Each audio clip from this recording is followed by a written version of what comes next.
the proof like some of us have. Thank you. All right, before we get to our next speaker, which is Marley, I'm going to close the acceptance of public comment slips at this point. We seem to have them keep dribbling in. We do have a full agenda coming, so we're going to go with the comment slips that are on the dais right now. Marley, you're up next, followed by Darsha Stebbins. Good morning, board members. My name is Marley, and I'm going to be speaking again about hospital protocols. We're still killing people in this county in our hospitals, and it's done under the guise of being legal and what's best for COVID patients. This topic is way too big for 3 minutes. So what I'm actually suggesting is that we Taxpayers. Somehow this just doesn't seem right. And on another note, who is in charge of the county government website? Who is responsible for keeping the minutes of the board meetings available for public viewing? In doing some of the research on voting history, the minutes are not on the site.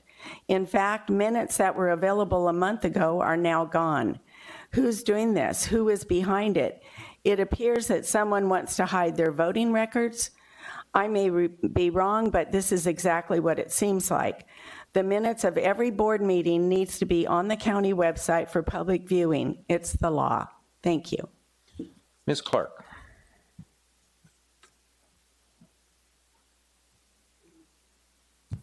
Hi, my name is Dina Clark. I've been at the 855 Oklahoma Safe Parking since May of this year. I must say we get harassed more now at safe parking than we did on the streets by CAPSLO and the county than we did by the Sheriff's Department. And that's pretty sad. The misuse of funds is unacceptable. $60,000 for a tow truck company for 3, 5, 10 days. That's my wages for over 5 years. I think that's like racketeering or something, but $60,000 for a tow truck company, I don't understand how that's the county's problem or the homeless fund problem. You know, it's just unacceptable. I hope you guys can look into this because some things need to change.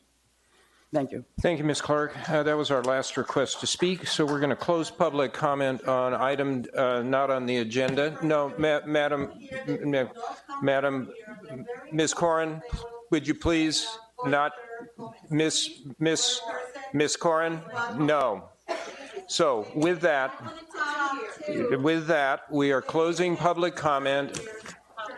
We're going to adjourn shortly if we don't get order back in the room.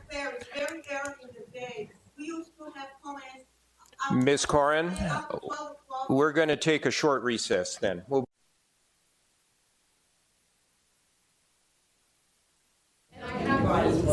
have babies, you know, 2 in which are twins that are 1 year old. Shade is important. Thank you. Everything.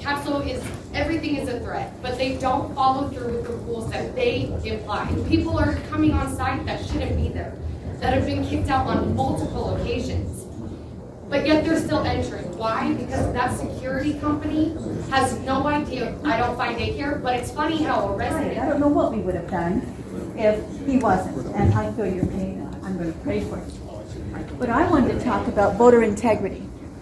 I'm very nervous, but for the first time in my life, I was a poll watcher, and I wrote 12 incident reports that day of voters that were very upset with the voting process. I'm only going to tell you about one of them. It was a woman who came in to vote because none of them got their mail-in ballots. She said her 2 young adult children wouldn't come in and vote. They didn't want to, you know how young adult kids are. So she came in and voted, but she was very upset that those 2 children's votes weren't counted. She was a Democrat. I don't care what side you're on. I served everybody that day, and I wrote an incident report for her that I hope she will get her ballots mail-in if we have to keep doing it that way, so that her whole family could vote. But this is very unfair, this mail-in voting. Where did those ballots go? And what about all the Cal Poly students that come here for a short time? Where did their ballots go? And that's all I have to say. Thank you. Thanks. Just following up public comment. Public comment. So this is a little more lively public comment than we normally have, but I do want to say a couple things. I heard everything that was said during the break. I'm going to say this in general. People that come to public comment, I appreciate it. That's what it's all about. We get elected to represent you. We wade through many issues every single board meeting, but it is important that we hear from the public because this is what it's all about. So coming here and expressing yourself,